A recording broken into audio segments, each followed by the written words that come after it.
If you want to change your Snapchat username before the 1 year limit, you've come to the right place. You can easily change your Snapchat username by going to the Snapchat settings. But if you change your mind and want to change it again, Snapchat won't allow you before 1 whole year has passed. But let's see how to fix that. If I open my Snapchat app and go to my settings, then I can go and change my username right here. But if you already did this a couple of days ago and it won't let you change it, then you need to go back to your Snapchat settings page and scroll down until you get to the support section. You want to click on I need help.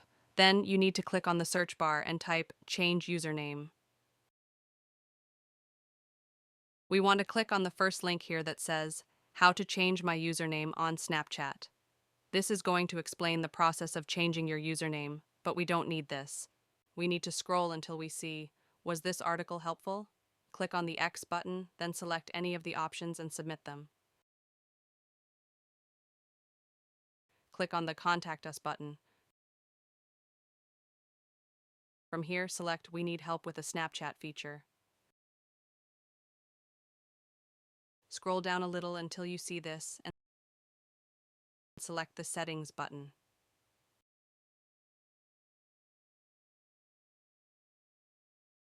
Under What do you need help with?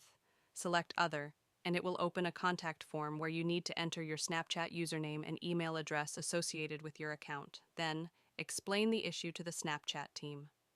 Tell them that you mistakenly changed your username and need help changing it before the 1 year limit. You can write something like I am writing right here. Once you finish the message, click on Submit, and the Snapchat team will contact you within 24 to 48 hours. I hope you solved your issue using this method. If you did, leave a comment on this video and make sure to subscribe for more tutorials like this in the future. Thanks for watching, and see you soon.